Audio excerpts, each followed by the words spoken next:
Welcome back to another Coach's Weekly Football Edition. I'm Carter Gledhill, joined by the head football coach, Andy Lambert, after an exciting homecoming victory over the Rockford Regents on Saturday by a score of 37-13.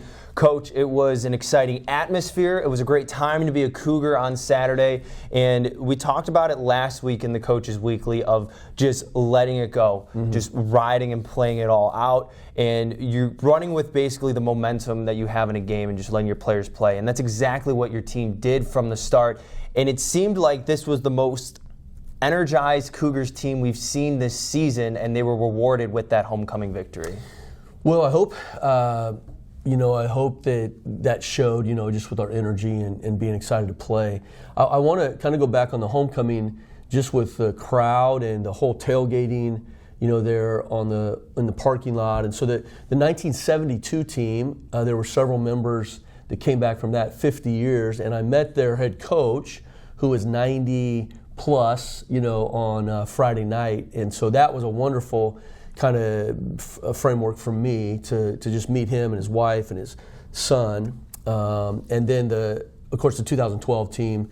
And I've had interaction with some of those guys, but just to get to meet many of them and then put some names with faces and that kind of thing. I'd spoken with some of them on the phone. So it was a good weekend, I think, for Concordia, Chicago football and the Cougar kind of family, and so hopefully we can build on that. That's something that we've talked about this week is with the players. Like, okay, so the momentum that you kind of have from the whole experience and the whole weekend, how do we build on that? How do we come to practice and just create kind of our own momentum when you don't have that externally? So that's going to be an important part of not just this week at Lakeland, but I think for the rest of the season as we look to these last weeks.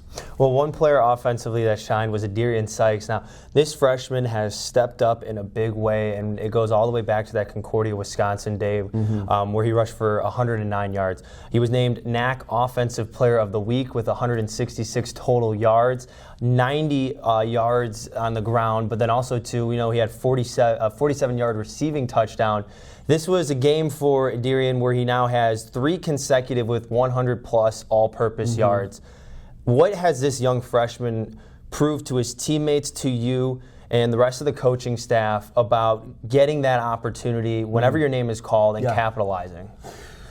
Yeah, that's a great point, because E'derian, I wish I could say we knew he was going to be this guy, we knew we had a place for him, that kind of thing. We couldn't even really access high school video at some point in time. So deep into the recruiting process, there was a glitch, and there were some different names, and then his high school I don't know if they had taken the huddle down or whatever, but there wasn't video out there of him.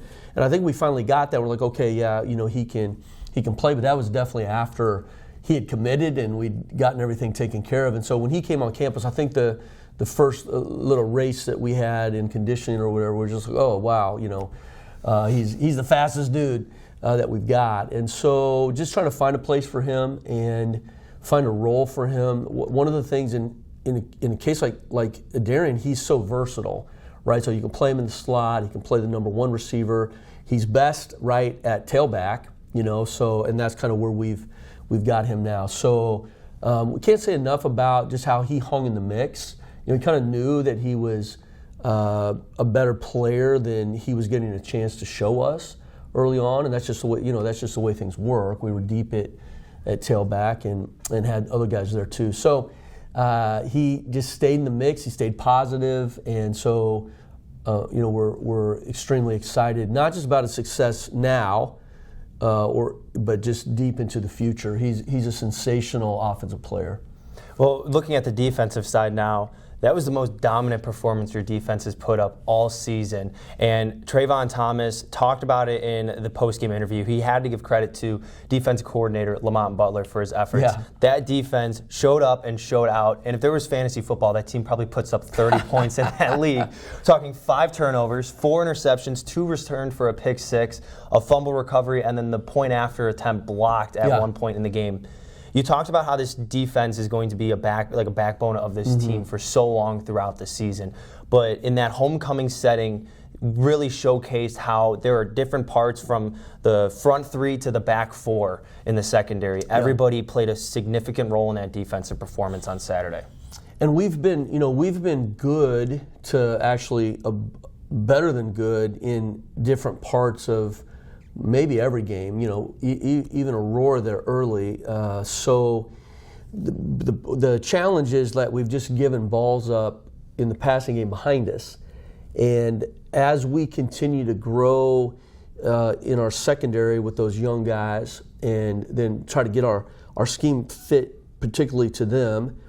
We're going to just continue to be able to have games like that. Now, you're not going to always get 5 turnovers, but one of the most impressive things about the game was when we were backed up, they did a fantastic job in the red zone. So I think Monford's interception for a touchdown was in the twilight zone. We talked about last week. We blocked a field goal, and then we got another interception in the end zone, I think. BJ picked it off. So those were some big plays as well. But Coach Butler, so just think about this situation where he comes in July of last year, and we're trying to fit together. I took the job in May. We're trying to fit together 2 personalities, 2 systems, and we're trying to fit that into what they had here. So last year we ended up running a 4-man front that neither of us were comfortable with, just because that's what we had, and the guys knew the system. And so in retrospect, was that the best choice? But anyway, so now we get into his system, the 3-man front, which we've been in since 1999, right? And so he's done a fantastic job of getting those guys ready to play, and then just taking the system that he uses and patterning that in a way that those guys can understand and play fast. And so we hopefully are going to just continue to improve. And I really think that we keep things down underneath us in the passing game. We're just a really hard defense to move the ball on if teams don't get big plays. And obviously the players play and they've done fantastic, but Coach Butler and his staff have been a huge part of that. And I think we saw early on in the game that the defense set the tone for what was to come in the game. And looking at the first couple drives, we had the Trayvon Thomas pick 6, and then the next drive for Rockford, 3 and out. So already back-to-back big stops for your defense. And then your offense goes down the field on their first drive, 6 plays, ends off with a Blake Henson touchdown, and 14-0 already. There's only 3 drives that have been played early in the first quarter. How has this team, or should I say the defense, been able to feed the offense, and how has the offense gained confidence from what the defense has done? Yeah, so our defense is, I would say, in the development of kind of a system and that kind of thing, probably ahead of the offense right now. Now, again, that's subjective, and you got to have context with that. But there's a coach, the coach at University of Wyoming. I had just an interaction with them. We did a camp with them when I was in Oklahoma City, and we were just talking briefly. I spent 10 minutes with him, right? And one of the areas of advice that he gave me was get a quarterback, play defense, right? And he would have had Josh Allen at the Bills, and he coached. I think they coached Carson Wentz at North Dakota State. So you're going to play defense. Now, that looks a lot different than it did even 10 years ago, right? Just with the offenses and the way that quarterbacks can get it out and all of that. But, we're going to play defense, and we're going to that's going to be an important part of our team, and we're going to set things up so that we can have success on the defensive side, because you're right, that feeds then the offense. It feeds the confidence when you can punt it, and you're going to get a stop, or you're more than likely to get a stop. Teams are not going to go 70 yards or more on you. So if you feel like you can play field position a little bit more, and you can take some time then to figure out how to get rhythm on offense during the game. And so again, offense has to play, and we've got to do a lot better job. But we're going to play defense, and that's going to be hopefully, as we go into the future here, more and more what you notice is that we're just super hard to score on, regardless of the context of the game. Well, you're going to be facing an offense in Lakeland this Saturday that is the #1 rush rushing offense in the conference, and Detron Beverly, the running back over for the Muskies, is the #1 rusher in the conference, one of the only running backs in the conference, if not the only, that has triple-digit average per game. This is the Lakeland team that only lost by 9 to Benedictine last week. Granted, Lakeland is 0-5, but with a young team we've talked about a lot through this year and how this is a team that just needs to stay in the middle ground and stay focused. How do you focus the team for this matchup this week without looking too far ahead over an opponent after a huge win on homecoming in last week's game against Rockford? Yeah.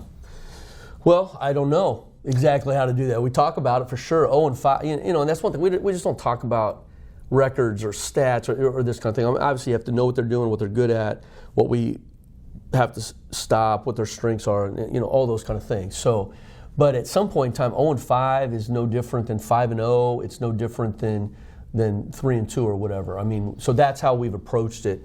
Our aim, we've got to go up and get off the bus, unlike Concordia, Wisconsin, with energy, and we got to play early, and like we saw against Rockford, where I think that if we can gain some confidence and get momentum early, then obviously we're going to play a lot better. So that's a big aim for us. But I don't think we're overlooking anybody. I don't think that's the nature of our team, and it would be foolish if we were overlooking anybody that we're playing. Well, the Cougars get ready for another road test this weekend up in Wisconsin against Lakeland University. They'll take on the Muskies. Coverage of that game will be found at cucougars.com/coverage. I want to thank Andy Lambert again for joining me on another Coaches Weekly. You're Best welcome. of luck, Coach. We'll see you next week. Thank you. And as always, go Cougars.